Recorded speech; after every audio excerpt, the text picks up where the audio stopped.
Comment vous organisez votre journée, vous ? Est-ce que vous êtes un as de la to-do list ? Vous savez quelles tâches vous allez effectuer, pendant combien de temps, et ça pour toute la semaine ? J'avoue, j'ai jamais réussi à fonctionner comme ça. J'ai des listes, oui, sur mon agenda papier, dans mon téléphone, et collées sur mon bureau. Et puis après, il faut que je me rappelle de où j'ai noté quoi. C'est pas l'idéal et c'est un peu stressant. J'ai l'impression que les gens qui arrivent à être bien organisés, ils sont beaucoup plus sereins. Bon, j'apprécie mon propre bordel et je ne peux pas m'empêcher de me dire que parfois, être un peu trop organisé, c'est aussi être un peu trop rigide. N'empêche, je me suis demandé ce que ça voulait dire, être organisé. Et si c'était possible, par exemple pour entamer cette rentrée du bon pied, d'apprendre à l'être, comme on apprend une langue étrangère ou la menuiserie. Dans cette quête vers une meilleure organisation, j'ai échangé avec Géraldine Le Guillou, formatrice et fondatrice du cabinet Organisaction. Elle ne veut pas qu'on l'appelle coach parce qu'elle trouve que le mot ne veut plus rien dire, et elle accompagne des gens comme moi qui ne savent pas trop par où commencer. J'ai aussi interrogé Gaëtan de la Villéon, un docteur en sciences cognitives qui a cofondé Cogix, une boîte de conseil. Avec son équipe, il amène en entreprise les bénéfices de ces sciences, qui étudient les processus de la pensée en mélangeant plusieurs disciplines, comme la psychologie et les neurosciences. Je m'appelle Marie Semelin, bienvenue dans Travail en cours.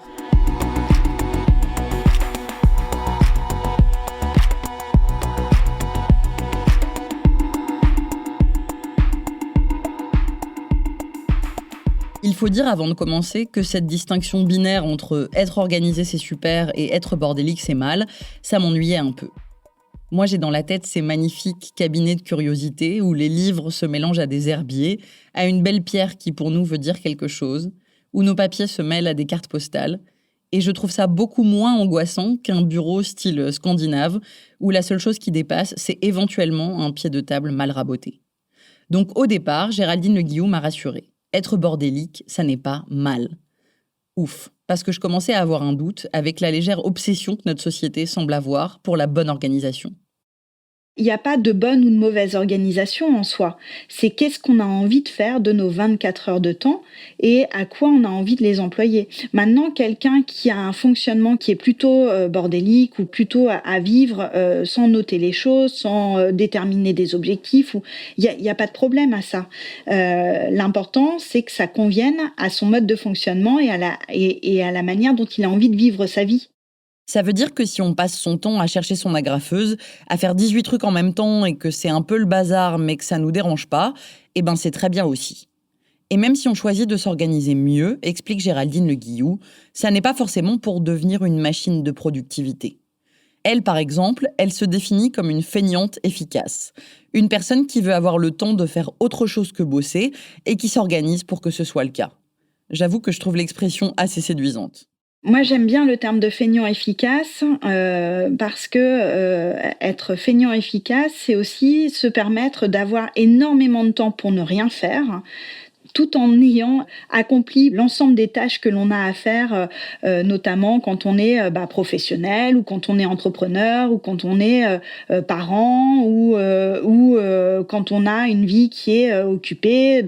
En fait, à partir du moment où on a envie de remplir énormément son emploi du temps, mais qu'on a aussi envie d'avoir énormément de temps pour soi, être efficace, ça permet de dégager des précieuses minutes qui permettent aussi d'avoir plus de temps pour rêvasser, pour ne rien faire ou pour regarder le plafond, les nuages, les oiseaux, les arbres poussés, les fleurs et ainsi de suite. Donc la notion de feignant efficace, c'est aussi de se dire je rationalise l'ensemble des tâches qui me sont obligatoires, entre guillemets, à faire dans ma vie quotidienne pour pouvoir libérer du temps pour faire ce que j'ai envie de mettre dedans. Après, ça peut être rien, ça peut être se faire des sorties culturelles, ça peut être aussi développer ses affaires, ça peut être tous les objectifs qu'on a envie d'y mettre. Mais quoi qu'il en soit, c'est repérer les tâches qui peuvent être habituelles, contraignantes, quotidiennes, et les rationaliser pour pouvoir économiser les minutes et en faire et libérer du temps pour le reste. Et si l'enjeu de l'organisation devient de plus en plus important, c'est parce que dans beaucoup de jobs aujourd'hui, c'est nous qui décidons les horaires qu'on fait, quand est-ce qu'on prend une pause, bref, comment on s'organise. Tout ce qui est notion de contrôle et de limite du travail est en train de s'individualiser et de reposer sur la responsabilité de l'individu même plutôt que sur le collectif de travail. Donc là où avant on avait entre guillemets une institution, une structure, une entreprise qui permettait de contrôler le travail physiquement mais aussi temporellement parlant, de 8h à 18h par exemple pour des salariés de bureau, aujourd'hui on est davantage sur des principes qui vont peser sur l'individu même et non plus sur l'entreprise. Et donc, comment la personne va pouvoir elle-même mettre ses propres limites. Cette responsabilité individuelle-là nous amène tous, plus ou moins, à nous fixer nos propres règles. La zone de contrôle aujourd'hui n'est plus l'espace où on se trouve, mais davantage la manière dont on va gérer le temps et le rapport au temps entre le temps de vie professionnelle et le temps de vie privée. Et comment on maintient les équilibres et comment on fait des vases communicants entre tout ça. En plus de la structure du monde du travail, il y a une autre force qui nous pousse à nous organiser. C'est un mécanisme cérébral qui nous affecte tous et qui nous mange de l'énergie de cerveau, la charge mentale. Enfin, l'effet Zeigarnik, selon son nom d'origine.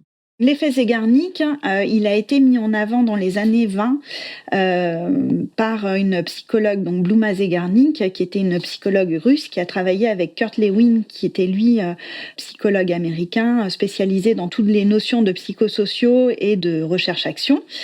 Et suite à une observation qu'elle a pu avoir des garçons de café qui arrivaient sans noter à mémoriser les commandes, elle a décidé de lancer une étude sur cette histoire de mémorisation et de fonctionnement cérébral au niveau des tâches inachevées. Donc, dans cette étude, elle a pu mettre en avant que sur 2 groupes témoins d'élèves, les élèves qui arrivaient à achever les tâches s'en souvenaient moins bien que les élèves qui n'arrivaient pas à achever les tâches.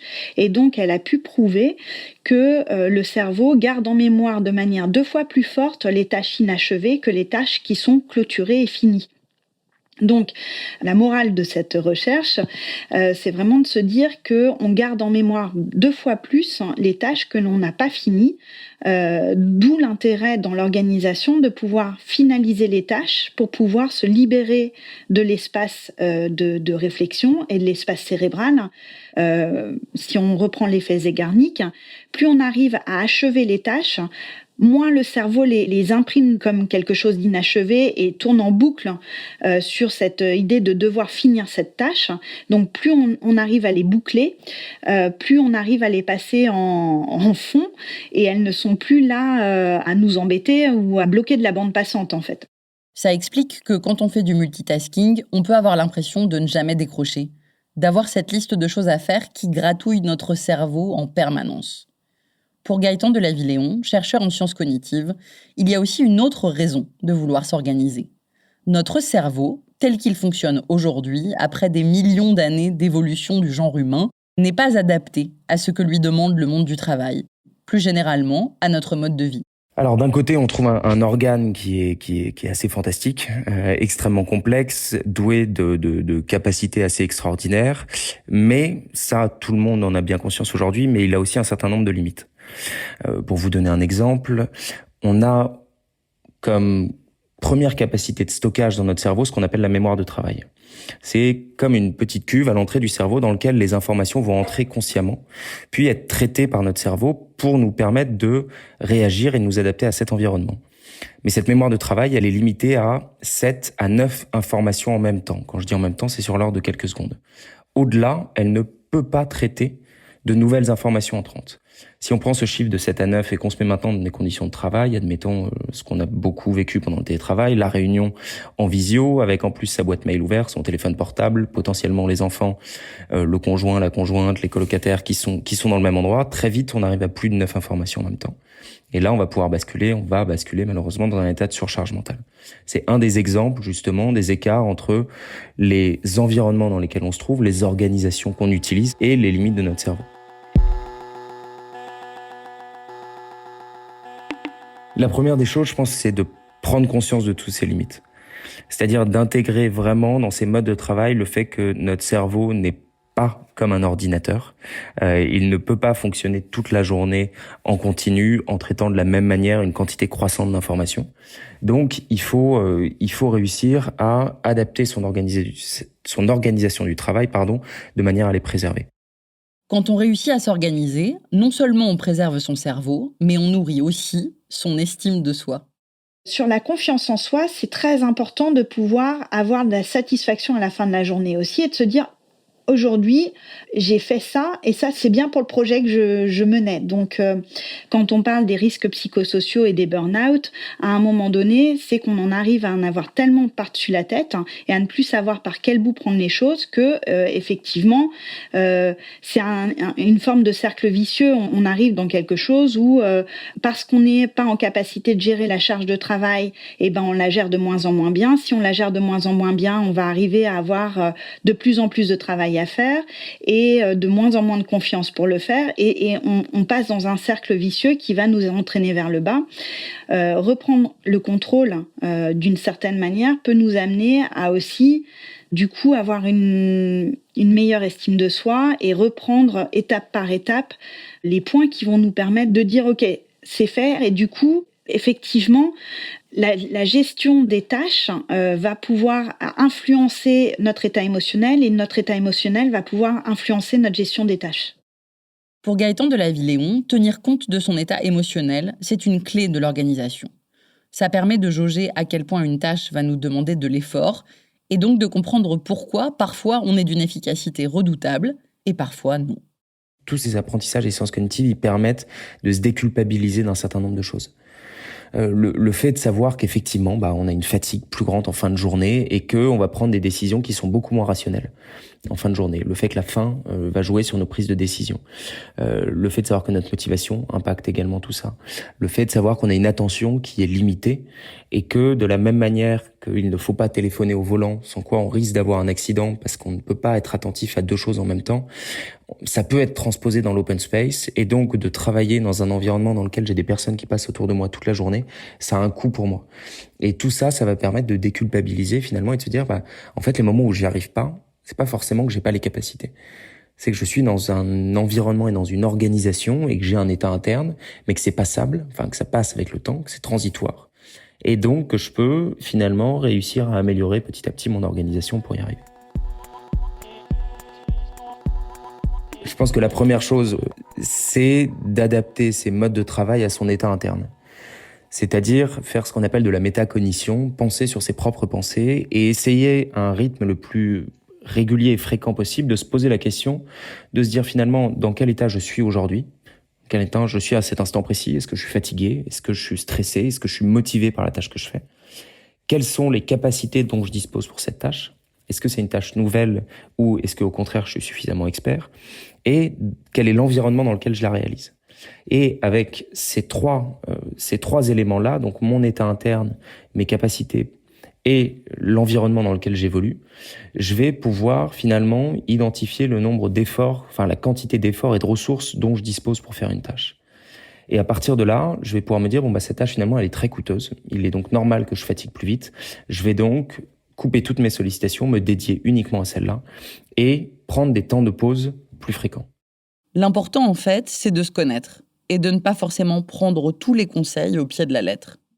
Est-ce que tout le monde est capable de travailler le matin ? Il y a, par exemple, un livre qui s'appelle Miracle Morning qui parle du fait de se lever à 5 heures du matin. Tout le monde n'est pas capable de se lever à 5 heures du matin. Donc, est-ce que pour être organisé, on est obligé de se lever à 5 heures du matin ? Non. En fait, il vaut mieux se dire, moi, je travaille très, très bien de 22h à 3h du matin. Si je travaille très, très bien de 22h à 3h du matin et que c'est OK pour moi, on le fait comme ça. L'important, c'est de bien se connaître et de savoir comment, avec cette connaissance de soi, on arrive à gérer au mieux son organisation. Une fois qu'on a identifié notre état émotionnel, à quelle heure on est le plus efficace, la règle d'or, selon nos deux experts, c'est déléguer. Déléguer à votre collègue, à un bout de papier, à n'importe quoi, pour sortir cette liste de tâches de votre cerveau, et surtout, dit Géraldine Le Guillou, pour se libérer de devoir y penser. Le corollaire de ce conseil, c'est la règle des 2 minutes. La règle des 2 minutes, c'est toutes les tâches qui vont vous prendre moins de 2 minutes à faire doivent être faites dans l'instant. C'est-à-dire si vous avez quelque chose qui revient en mémoire en permanence comme ah, il faut que je rappelle telle personne, mais vous le reportez à plus tard, bah finalement appelez-le tout de suite. Si on prend la métaphore du tennis, renvoyer la balle dans le camp adverse. Au moins quand la balle est dans le camp adverse, c'est plus de votre responsabilité, ça devient de la responsabilité de l'autre. Si par exemple vous joignez cette personne et que vous tombez sur son répondeur, bah voilà, ça va être à elle de vous rappeler, de vous recontacter, et du coup, vous déléguez la responsabilité de la tâche à ce moment-là. Mais il y a quelque chose qui nous divertit toujours de nos tâches, les outils numériques. Gaëtan de la Villéon l'a dit, couper les sollicitations quand on ne se sent pas au top, c'est bien, mais il va plus loin. Il faudrait revoir entièrement leur usage, parce qu'ils peuvent être nocifs. Il y a une prise de conscience de plus en plus importante que la santé des travailleurs peut être mise à mal par les simples modes de travail, sans forcément avoir un management toxique, mais par les simples outils de travail qui peuvent être utilisés, la pression que vont se mettre les individus. On peut avoir des risques pour la santé. Le premier des outils, c'est l'email, qui est un outil de communication asynchrone dans sa définition, qui a été construit comme tel, et qui est malheureusement utilisé comme un outil de communication synchrone. C'est-à-dire qu'on voit très majoritairement les salariés, les travailleurs avoir leur boîte mail ouverte en permanence, avec dans certains cas les pop-up qui vont intervenir dès lors qu'il reçoit une sollicitation, et ça va causer des cas où certaines études ont montré que le délai d'ouverture d'un email était en moyenne de 6 secondes dans certaines entreprises. Donc à partir de ce moment-là, il est parfaitement impossible de rester efficace et de voir cette to-do list diminuer au cours de la journée. Sans quoi on va en plus avoir un sentiment de frustration en rentrant chez soi, en rentrant chez soi le soir, des problèmes pour le sommeil, etc. On voit qu'il y a une multiplication des outils et des canaux sans réelle organisation mutualisée de ces différents outils. C'est-à-dire que typiquement, là, un partenaire me dit qu'il utilise cet outil pour communiquer. Je vais le rajouter sans tellement me poser de questions. Et petit à petit, je vais me retrouver avec 4, 5, 6 outils différents pour travailler avec les différentes équipes projets avec lesquels je dois échanger au cours de la semaine.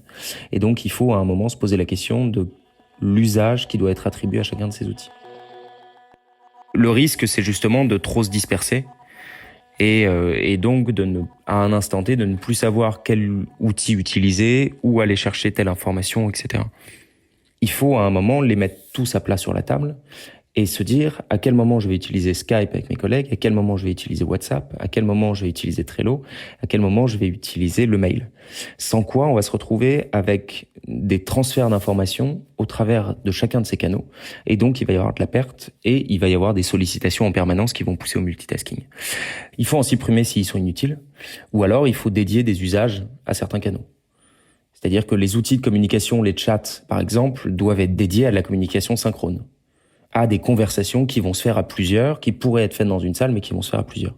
Là où le mail va être un outil par lequel je vais communiquer lorsque je souhaite qu'une tâche soit accomplie ou qu'une information soit donnée, mais sans réel critère d'urgence. Le numérique est aujourd'hui un des grands dangers d'un point de vue cognitif, ou en tout cas un des grands risques de gâchis, si je peux me permettre d'utiliser le terme, en termes de ressources cognitives. Il faut absolument réguler l'usage qu'on a des outils numériques. On le voit dans la sphère personnelle assez bien aujourd'hui, avec tous les débats qu'il y a autour des réseaux sociaux, autour d'Instagram, autour des nouvelles générations qui passeraient leur journée, soi-disant plus que les autres, sur leur téléphone portable à scroller en permanence. Il faut s'appliquer également les mêmes réflexions au travail. On ne peut pas être efficace en essayant de traiter toutes les informations qui nous parviennent. Donc il faut accepter le fait qu'on va prendre plus de temps pour répondre parfois à certaines demandes. Il faut couper sa boîte mail à certains moments. Il faut de la même manière couper ses réseaux sociaux. On a aujourd'hui pléthore d'outils numériques qui vont faciliter la collaboration. Pour autant, il faut bien se dire que dès lors qu'on facilite la collaboration, on va venir perturber la concentration. Et on ne peut pas être en collaboration continue au travail. La première des choses, la plus facile en tout cas, qui est à portée de clic, c'est de couper toutes les sollicitations digitales qui proviennent de robots, donc toutes les applications que vous avez sur votre téléphone portable, d'aller cacher vos applications, celles qui vous attirent le plus, de les mettre en 4e, 5e écran ou fin fond de 3 dossiers. Considérez que vous êtes votre plus grand ennemi en termes de concentration et que toutes vos sollicitations, il faut essayer de les réduire le plus possible. Essayez de trouver un rythme dans lequel vous ouvrez et fermez votre boîte mail, c'est-à-dire en tout cas de ne plus avoir cette boîte mail et ces réseaux sociaux qui sont ouverts en permanence, mais seulement des temps dédiés dans la journée. Et l'autre chose, c'est qu'à partir du moment où on essaie de faire ça, ce qu'on voit en tout cas dans les organisations, c'est qu'il faut le faire à plusieurs. Puisque si j'essaie tout seul de modifier mes pratiques et que par exemple je me dis que à partir de demain, je vais ouvrir ma boîte mail 15 minutes toutes les 3 heures, mais que je préviens pas mes collaborateurs et mes collègues et que eux s'attendent à chaque fois à avoir des réponses dans l'heure, il va y avoir un moment un problème et là il y aura une perte d'efficacité, ce qui est normal. Pour aider à cette interruption digitale et se concentrer sur son travail, Géraldine Le Guillaume m'a parlé d'une technique qui m'a tout de suite plu, la méthode Pomodoro. Pomodoro, oui, comme le minuteur en forme de tomate dans votre cuisine. Initialement, vous voyez avec les minuteurs de cuisine là, qui permettaient de mettre un timer. Maintenant, avec le téléphone, ça marche tout aussi bien aujourd'hui. Donc la méthode Pomodoro, c'est vraiment de se dire que pendant 25 minutes, on se concentre sur une tâche. Après, on fait 5 minutes de pause. Après, on reprend sur la tâche. Évidemment, là, c'est toujours pareil. 25 minutes, c'est un titre indicatif. Si 25 minutes, ça vous correspond pas et qu'un quart d'heure, ça suffit, on fait un quart d'heure. Si par exemple 25 minutes, c'est court, on peut faire 45 minutes. Mais l'important, c'est de déléguer la gestion du temps au téléphone et au minuteur pour que le cerveau soit complètement dédié à la tâche qu'il est en train de faire. Et pendant ce temps-là, le cerveau n'a pas à réfléchir, à se dire quel temps il est. Et travailler au minuteur, ça permet vraiment d'avoir une concentration qui est plus optimale parce qu'on sait que pendant 25 minutes, on a une tâche à faire et qu'au bout de 25 minutes, ça va s'arrêter et qu'après, on peut faire une pause. Une des personnes que j'avais accompagnée, on a travaillé avec la méthode Pomodoro sur un temps de concentration qui était de 40 minutes et au bout de 40 minutes, on arrêtait de travailler. Il y avait une pause, c'était quelqu'un qui faisait de la musique, donc il se mettait à faire de la guitare. Il avait plus de temps de faire de la guitare au quotidien, donc là il faisait 5 minutes de guitare et après il reprenait la tâche. Et du coup, ça lui a permis de reprendre aussi un peu pied sur le projet qu'il avait et de se dire finalement en 40 minutes j'avance beaucoup plus que quand je passe 2 heures devant mon ordinateur. Et il y avait ce système de récompense qui était aussi important pour cette personne en se disant voilà, plutôt que de rester focalisé sur quelque chose où à un moment donné, quoi qu'il en soit, le cerveau va s'évaporer et va partir ailleurs, c'est de se dire, allez, 40 minutes à fond, après on fait une pause et ça permet d'avoir une autre rationalisation du temps. J'ai écrit cet épisode avec cette technique et j'ai l'impression que ça m'a aidé à ne pas me disperser, notamment en mettant mon portable sur silencieux, sans le vibreur. Je n'avais pas la tentation de vérifier si quelque chose d'important se passait, puisque de toute manière, il allait sonner bientôt. Alors une phase de travail de 25 ou 40 minutes, ça paraît peu, mais juste pour rappel, le temps de concentration maximum des millennials aujourd'hui, c'est 9 secondes. 1 seconde de plus que le poisson rouge. Donc 25 minutes de concentration sur une seule chose, c'est long comme l'éternité. En l'appliquant, je me suis aussi sentie beaucoup moins à la merci de mon téléphone, beaucoup plus dans le contrôle de mon temps, et en l'occurrence donc de mon travail.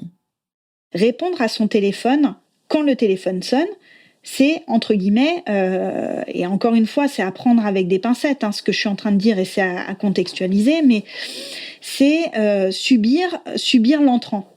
C'est-à-dire, on va gérer le flux entrant. Mais on peut tout à fait décider de différer ce flux entrant aussi et de se dire, OK, j'ai un répondeur à qui je vais pouvoir déléguer le message parce que pour l'instant, je ne suis pas disponible pour pouvoir répondre. Donc vraiment, cette idée de délégation, elle est importante aussi, de se dire, si j'ai un appel entrant et que je ne suis pas disponible, première question, c'est est-ce que je suis disponible pour le prendre ? Et si je ne suis pas disponible, de toute façon, soit je rappellerai, soit mon répondeur va pouvoir prendre le message. Et on n'est pas obligé de répondre à l'immédiateté du moment. On n'est pas forcément joignable tout le temps. Mais ça, c'est un choix conscient qu'il va falloir opérer. Est-ce que le collègue qui vient dans votre bureau, vous êtes en capacité de lui dire oui, c'est intéressant ce que tu me dis, mais pas maintenant. Maintenant, je suis sur un dossier, donc est-ce qu'on peut éventuellement en parler à la pause déjeuner ou est-ce que je peux revenir te voir dans une demi-heure quand j'aurai fini de faire ce point-là ? Enfin, il y a vraiment des techniques verbales qui permettent d'aussi différer les choses pour pouvoir permettre de rester focalisé aussi sur la tâche qu'on est en train de faire. quoi qu'il en soit. Et en permanence, on est à gérer de l'imprévu, mais l'humain, lui, est fait pour gérer du connu. Il n'a de cesse de rendre son univers contrôlable et maîtrisable. Et donc, du coup, en permanence, on est obligé de faire ce va-et-vient entre l'imprévu et l'inconnu, et le connu et le prévisible. Donc, du coup, dans la gestion de l'organisation, c'est vraiment de se dire en permanence quel choix j'opère et comment je contrôle et comment je récupère du pouvoir d'agir pour ne pas subir les choses. En fait, en préparant cet épisode, j'ai découvert un tas de techniques et d'outils pour s'organiser, dont certains avec des noms super alléchants. Du type la méthode Kanban pour la gestion de projet, la matrice d'Eisenhower qui classe les tâches en 4 catégories selon qu'elles sont importantes et ou urgentes, ou encore le bullet journal, ce super organisateur papier qui fait à la fois agenda, carnet de notes, to-do list, et il y a même des blogs dédiés à la manière de les construire et je dois avouer que c'est totalement fascinant. Bref, je m'éparpille. Dans ces modes et ces techniques, il y a tout de même une constante. Ils sont pensés pour le temps court. Et j'ai dit à Géraldine Le Guillou que ça me chiffonnait un peu. Les outils aujourd'hui qui sont disponibles répondent aussi à l'immédiateté que la société amène aujourd'hui, c'est-à-dire qu'on est réellement sur une gestion du quotidien et la vision à court terme prime sur toutes les visions à moyen ou à long terme. Or, la vision à moyen et à long terme est aussi quelque chose d'important pour pouvoir se projeter dans l'avenir et être dans quelque chose qui donne une forme d'horizon. La notion d'horizon, elle est aussi importante pour qu'on voit plus loin que le quotidien, mais dans le monde aujourd'hui qui est un monde extrêmement numérique, où on est en information continue et en disponibilité constante, en tout cas où l'information est disponible en permanence, on est réellement dans une logique qui est plutôt une logique de l'immédiateté ou une logique du court terme. C'est pour ça que quelquefois redonner un petit peu de perspective et d'horizon avec des outils comme le semainier ou le calendrier annuel qui va permettre de voir sur une année entière comment va s'organiser le temps, ça peut permettre de redonner un petit peu de vision à moyen ou à long terme et redonner du souffle aussi. Moi, j'ai un agenda papier aussi, je suis encore old school à ce niveau-là, et je me suis créé ça en plus. Vous voyez, c'est un agenda, un semainier à l'année, où j'ai tous les mois qui sont notés, tous les jours qui sont repris, et du coup, j'ai les deux. J'ai ça dans mon agenda et mon agenda papier. Avoir la vision à la semaine, c'est important. Avoir la vision au mois est aussi importante. Avoir la vision à l'année est importante aussi. Et vous pouvez même avoir des personnes qui vont jusqu'à 5 ou 10 ans. Et qui décomposent leurs objectifs à 5 ou 10 ans. Des entrepreneurs peuvent être dans une vision à très long terme et décomposent sur plusieurs années leur vision à long terme pour pouvoir avoir une vision très claire de là où ils ont envie d'être dans 10 ans. Et ça, dit-elle, ça sera utile à certains et pas à d'autres. Alors il faut explorer pour trouver le bon outil, pour nous, pour la bonne tâche. Ah oui, en restant dans la modération aussi, parce que comme dit Gaëtan de la Villéon, les modes, c'est pas toujours bon. Par exemple, en réponse à la réunionnite aiguë, la mode tout aussi peu équilibrée de supprimons les réunions. Sans les citer, je voyais une organisation dans laquelle il n'y avait plus aucune réunion. Il y a absolument aucune réunion qui se fait. Ils considèrent qu'à partir de 2 personnes, c'est une réunion. Donc en fait, plus personne se parle. Tout se fait sur du digital, mais il y a un réel risque derrière pour le support social et le lien social qu'on va tisser dans l'organisation. Donc faut bien se dire qu'à chaque fois qu'on va tendre vers un extrême, ça va venir nous coûter sur autre chose. Il y a un système d'homéostasie dans le corps. On a besoin d'équilibre, que ce soit entre notre vie personnelle, professionnelle, entre des temps de concentration, de récupération, de motivation, etc. Et donc, dès lors qu'on va, du fait d'une mode ou d'une solution un peu trop dogmatique, tendre vers un extrême, on risque très très fort de perdre sur d'autres dimensions. Mais pour le chercheur en sciences cognitives, le plus grand obstacle à surmonter pour réfléchir et modifier notre organisation du travail, ce sont nos croyances. C'est un des principaux freins qu'on a encore aujourd'hui, c'est la question des croyances. Si je prends l'exemple de la sieste, qui est un enjeu culturel assez massif en France, puisqu'on a un gros problème face à cette pratique, alors qu'en réalité, elle est recommandée scientifiquement. Il y a 30% de la population qui a un besoin physiologique de faire la sieste, c'est-à-dire qu'ils ont une diminution de leur vigilance après le repas. À partir du moment où on a conscience de ça et où on sait qu'on a une journée difficile, aller s'autoriser à dormir 15 minutes, c'est augmenter toutes ses capacités pour le reste de la journée. Ça va passer également par le fait de prendre des temps de pause ou temps de récupération qui vont permettre justement à notre cerveau de récupérer un certain nombre de ressources cognitives. Les batteries vont pouvoir se recharger. Et ça peut se faire de manière très concrète et par des temps assez courts. On a souvent, malheureusement, culturellement, l'idée de la pause comme quelque chose qui va venir freiner notre efficacité. En réalité, 1, 2, 3, 4 minutes peuvent suffire à restaurer nos fonctions cognitives. Ça me rassure en fait, d'entendre des pros du cerveau et de l'organisation dire qu'il faut prendre des pauses, que s'organiser, ça n'est pas juste contrôler son temps et en maîtriser chaque minute. En fait, pour Géraldine Le Guillou, avoir le temps de ne penser à rien, ça fait partie d'une bonne organisation. Enfin à rien, flotter quoi, sans to-do list. Dans un épisode précédent, Pourquoi votre cerveau a besoin de silence pour se régénérer, le neuroscientifique Michel Le Van Cuyen m'avait justement expliqué les bénéfices de la rêverie pour notre matière grise.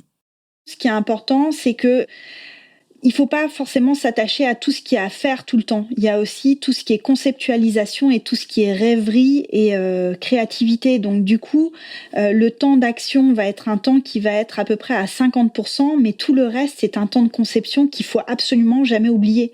Quand je dis absolument jamais oublier, c'est beaucoup trop impératif, mais qu'il faut prendre en considération suffisamment, parce que le faire, c'est bien, mais la conceptualisation est aussi tout aussi importante que le faire et l'agir.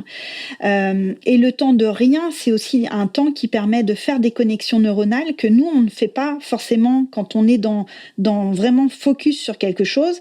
Jeanne Siofachin, qui est aussi une psychologue spécialisée dans la méditation pleine conscience, dit que c'est important d'avoir des temps de vide, des temps de rien, qui permettent de maintenir tout ce qui est imagination et créativité. Dans les temps de vide, c'est là où les liens se font de manière inconsciente et où on crée des solutions sans même s'en rendre compte.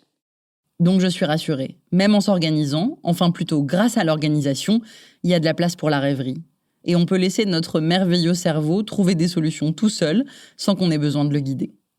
Maintenant, j'ai un baluchon assez bien rempli pour être une feignante efficace. Effectuer directement les tâches qui me prennent moins de 2 minutes, noter les autres de préférence au même endroit, couper totalement mon portable pour des sessions de travail sans distraction, ne pas avoir 18 médiums différents pour communiquer avec mes collègues et faire de la métacognition. Avoir conscience de mon état émotionnel quand je travaille, pour aussi être indulgente avec moi-même quand je n'arrive pas du premier coup à bien faire mon boulot. Dans 1 heure ou dans un jour, ce sera éventuellement mieux. Pour vous, peut-être que le minuteur Pomodoro ne servira à rien et que c'est la matrice d'Eisenhower qui va changer votre journée. Le principal, c'est de trouver ses propres outils. Vous venez d'écouter Travail en cours. Si vous voulez nous raconter une histoire à propos de votre travail, vous pouvez nous écrire à hello@louismedia.com. Louise Emerlé est chargée de production. Cyril Marchand était au montage et à la réalisation. La musique est de Jean Thévenin et le mix a été fait par Olivier Baudin. Marion Gérard est responsable de production et Maureen Wilson responsable éditoriale. Mélissa Bounois est à la direction des productions et Charlotte Pudlowski à la direction éditoriale. Vous pouvez nous retrouver là où vous avez l'habitude d'écouter vos podcasts. Deezer, iTunes, Spotify, SoundCloud. Vous pouvez aussi nous laisser des commentaires et des étoiles. Et si l'épisode vous a plu, n'hésitez pas à en parler autour de vous. Et si vous aimez ce podcast, découvrez les autres podcasts de Louis. Émotion, Une autre histoire, Le Book Club, Entre, Manger. À bientôt.